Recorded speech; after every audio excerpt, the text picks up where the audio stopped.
गणानां त्वा गणपतिं हवामहे कविं कवीनामुपमश्रवस्तमं ज्येष्ठराजं ब्रह्मणां ब्रह्मणस्पत आनशृण्वन्नोतिभिः सीदसादनं श्रीमहागणाधिपतये नमः। प्रणो देवी सरस्वती वाजेभिर्वाजिनीवती धीनामवित्र्यवतु। श्रीमहासरस्वत्यै नमः। श्रीगुरुभ्यो नमः। हरिः ओं। शुक्लाम्बरधरं विष्णुं शशिवर्णं चतुर्भुजं प्रसन्नवदनं ध्यायेत् सर्वविघ्नोपशान्तये। शारदा शारदाम्भोजवदना वदनाम्बुजे सर्वदा सर्वदास्माकं सन्निधिः सन्निधिं क्रियात्। सदाशिवसमारम्भां शङ्कराचार्यमध्यमाम् अस्मदाचार्यपर्यन्तां वन्दे गुरुपरम्पराम्। कामकोटिमहापीठकामाक्षी पूतमूर्तये चन्द्रशेखररूपाय भक्ततीर्थाय ते नमः। समरविजयकोटि साधकानन्ददाटी मृदुगुणपरिपेटी मुक्षकादम्बवाटी मुनिनुतपरिपाटी मोहिताजण्डकोटी परमशिववधूटी पातु मां कामकोटी। वैदेही सहितं सुरद्रुमतले हैमे महामण्टपे मध्ये पुष्पकमासने मणिमये वीरासने सुस्थितम्। अग्रे वाचयति प्रभञ्जनसुते तत्त्वं मुनिभ्यः परं व्याख्यान्तं भरतादिभिः परिवृतं रामं भजे श्यामलं। शिवाय गुरवे नमः। రామచంద్ర ప్రభువు భరతుడికి మానవుడు ఎలా జీవించాలి, ఏ మార్గంలో పయనిస్తే తనకు ఉత్తమమైనటువంటి జన్మ కలుగుతుంది, ఇటువంటి విషయాలన్నీ కూడాను బోధిస్తూ వస్తున్నాడు. ఆ వరసలో ఇవాళ ఇంకా విశేషంగా ఆ రామస్వామి ఇంకా గొప్పగా భరతునికి ఉపదేశాన్ని చేస్తూ ఉన్నాడు. ఆత్మానం అనుశోచత్వం కిమన్యమనుశోచసి ఆయుస్తే హీయతే యస్య స్థితస్య చ గతస్య చ అని చెప్తున్నాడు. ఇంతవరకు దాని మీద దీని మీద అపరోక్షంగా నెపం పెట్టి మభ్యపెడుతూ వచ్చి అసలు సిసలైనటువంటి రహస్యాన్ని ఇప్పుడు ఈ శ్లోకంలో బట్టబయలు చేశాడు రామచంద్రుడు. ఇక్కడ కూడా ఈ శ్లోకం పైన చూస్తే సామాన్యంగానే చెప్తున్నట్టుగా కనిపిస్తుంది. అది ఎలాగంటే ఆత్మానం అనుశోచత్వం, నీ సంగతి నువ్వు చూసుకోవయ్యా భరతుడా అన్నాడు. కిమన్యం అనుశోచసి, అన్యుల గురించి ఎందుకు నువ్వు ఆలోచిస్తున్నావు అన్నాడు చాలా తేలిగ్గా. ఎందుకు నువ్వు ఆరాటపడుతున్నావు అంటే ఇక్కడ ఎవరు ఆ అన్యులు అని ప్రశ్న. దశరథుడా, ఈ దశరథుడే వారిద్దరికీ తండ్రి. ఆయనే రామవియోగంతో మరణించాడు. వాస్తవంగా ఆయన వారిద్దరికీ కూడా తండ్రి. హఠాత్తుగా అది భరించలేకనే భరతుడు అన్నగారిని మరలా అయోధ్యకి తీసుకెళ్లాలని అరణ్యానికి వచ్చాడు. ఇది అసలు కథ, మనందరికీ తెలిసిన కథ. సాక్షాత్తు తండ్రి కనుక అతడు బాధపడటం, విలపించడం సహజమైన లక్షణం. కానీ ఎంత తండ్రి అయినా ఆయన కూడా ఒక జీవుడే కదా. అలాంటి మనం కూడా ఒక జీవులమే కదా. నువ్వు నేను అందరం జీవులమే కదా. ఆయన మరణించాడంటే మనం మాత్రం రేపు మరణించమా? జీవులు అన్నప్పుడు అందరూ జీవులే కదా. జీవించినంత కాలం జీవిస్తారు, కాలం తీరితే మరణిస్తారు. అలాంటప్పుడు ఎవరికి వారే యమునా తీరే.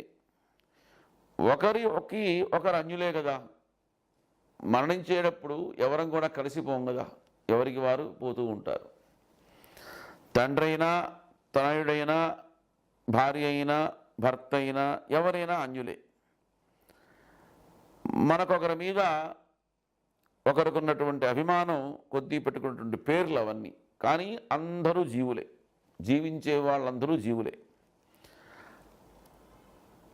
కాబట్టి ఈ జీవులు అన్నప్పుడు అందరికీ యాతము ఆయాతము, రావటం పోవటం, ఈ రాకపోకలు అనేవి సహజంగా జరిగే విషయాలు. అలాంటప్పుడు ఒకరు పోయారని మరొకరు బాధపడటం ఏమిటి అని ఇక్కడ అన్యులు అనేటువంటి పదం వాడాడు. ఎవరిని చూచి వాడే బాధపడాలి వాస్తవంగా. అయ్యో ఎంత బతికినా నేను తత్వాన్ని తెలుసుకోలేకపోయినానని బాధపడాలి. భగవంతుడు ఇంత ఐశ్వర్యం ఇచ్చాడు, చక్కటి శరీరాన్ని ఇచ్చాడు, మంచి చెడు యుక్తాయుక్త విచక్షణ అనేటువంటి జ్ఞానాన్ని ఇచ్చాడు. అసలు నేను నా యొక్క తత్వాన్ని నేను తెలుసుకోలేకపోతున్నాను అని మనం సిగ్గుపడాలి, మనమే బాధపడాలి.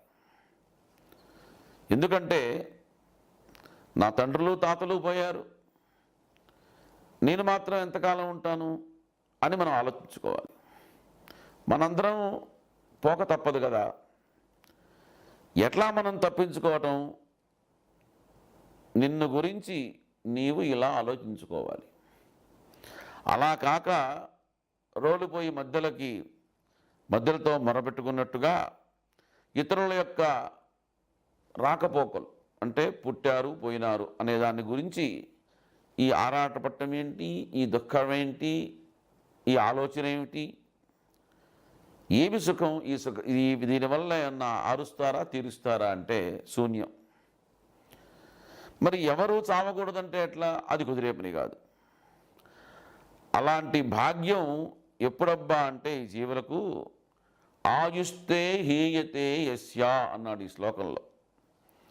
బ్రతుకుతున్నారని పేరే కానీ నీవి బ్రతుకున్నంత కాలమంతా ఏ క్షణానికి ఆ క్షణం తగ్గిపోతూనే ఉంది, క్షీణిస్తూనే ఉంది. ఆయుస్తే హీయతే యస్యా. చివరకు అంచకాలం దగ్గర పడితే ఈ లోకానికే వీడుకోలు చెప్పక తప్పదు. ఇంకో మాట అన్నాడు చివరికి, స్థితస్యచ గతస్యచ. నీవొక చోట నిలదొక్కుని అక్కడే కూర్చున్నా పోక తప్పదు. అలాగే యాత్రలు, తీర్థయాత్రలు, పుణ్యనదులు, స్నానాలు, విదేశాలు, విహారయాత్రలు, జాతరలు చెప్పి దేశాలు తిరుగుతున్నా తప్పదు. నిల్చున్నా, కూర్చున్నా, పడుకున్నా తప్పదు. ఆ సమయం వస్తే ఎవరైనా సరే మూటాముల్లా సర్దుకొని వెళ్ళిపోవలసిందే. ఇది వ్యావహారికమైతే. ఇక్కడ పారమార్థికంగా మనం చెప్పుకోవలసినటువంటి విషయం మరొకటి ఉంది. ఏమిటంటే, నీకు మృత్యువు కదా ఒక గడువు పెట్టింది, ఇంతకాలం నీకు వ్యవధి ఇచ్చాను, అంతవరకు నీవు బ్రతుకుతూ పో.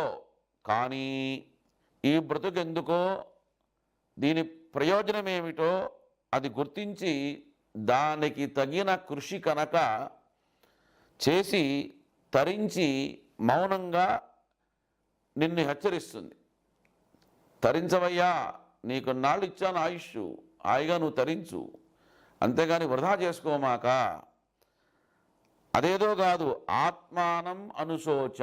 నీ అసలైనటువంటి ఆత్మస్వరూపం ఏదో దాన్ని పట్టుకొని యావజ్జీవము దాని ఆలోచన పెట్టుకో.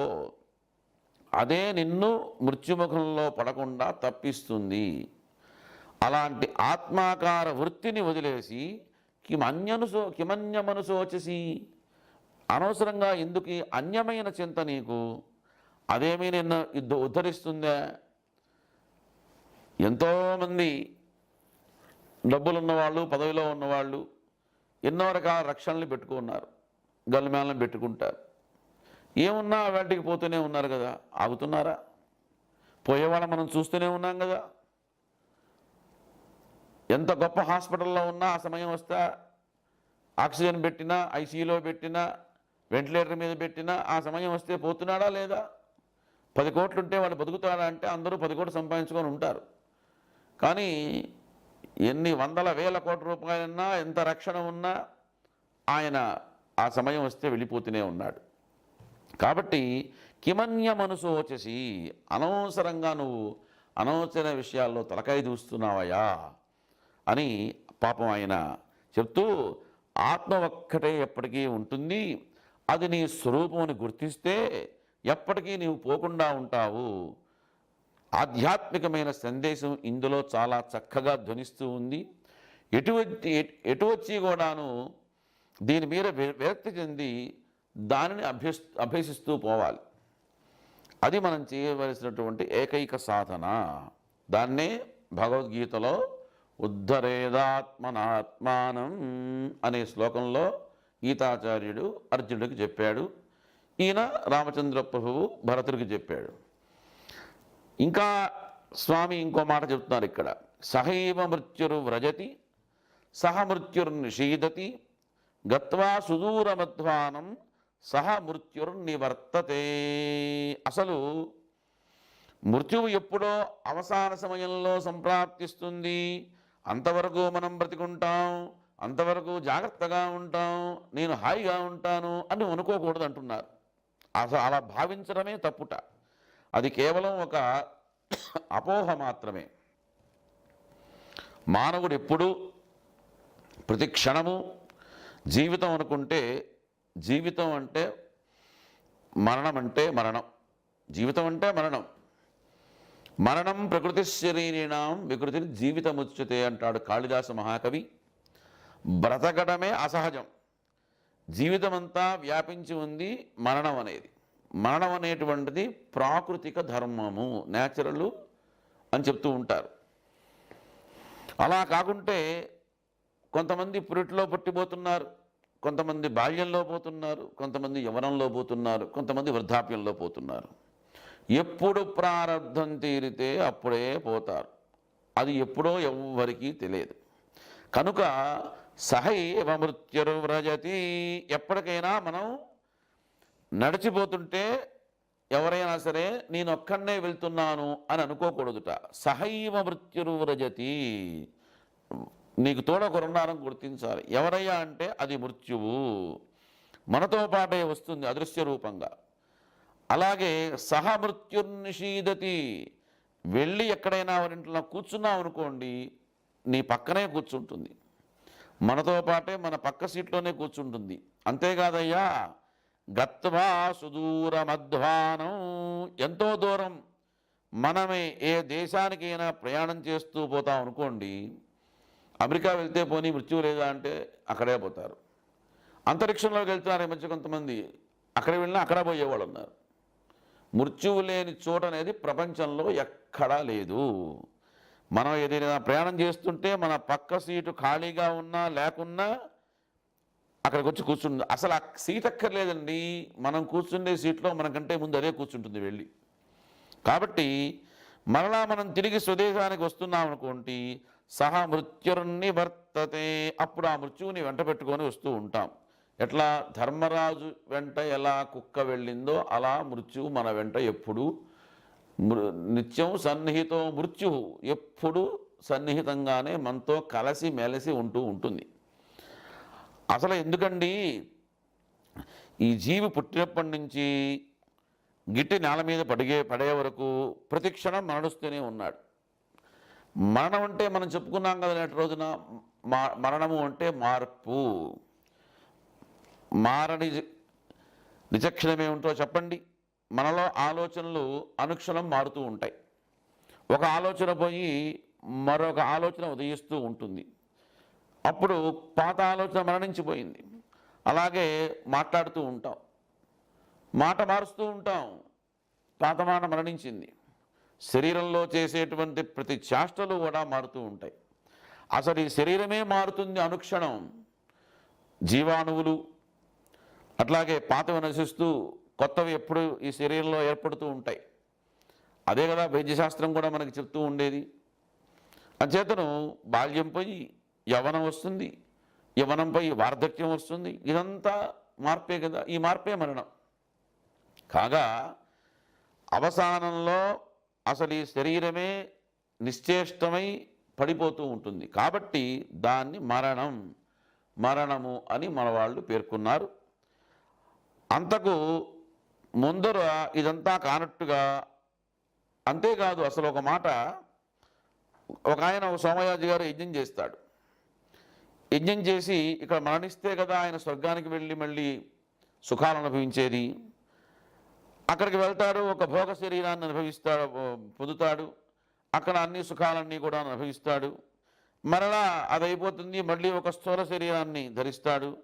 ఇట్లా ఈ వరస జాతస్య ధ్రువో మృత్యు ధ్రువం జన్మ మృతస్య చ అని చెప్పారు. ఒక సైంటిస్ట్ అయినా, ఒక శాస్త్రజ్ఞుడైనా, ఒక కర్మిష్ఠ అయినా, ఎవరైనా సరే జన్మించారు అంటే మరణించి తీరవలసిందే. అయితే మరి దీనికి ఇన్ని చెప్తున్నారండి మీరు, దీనికి పరిహారం ఏమిటి అంటే అసలు పరిష్కారం లేని సమస్య అనేది ప్రపంచంలో లేదు. ఆ పరిష్కారాన్ని పట్టుకోవటంలోనే మన గొప్పతనం ఉంది. ఏమిటి ఆ పరిష్కారం అంటే మరణం అనేదానికి మార్పు అని చెప్పుకున్నాం కదా. మారటం అంటే చలనం. చలించకుండా మారేదేది అంటే అది చలిస్తుంటే మనం చలిస్తూ కాదు దాన్ని పట్టుకోవాల్సింది.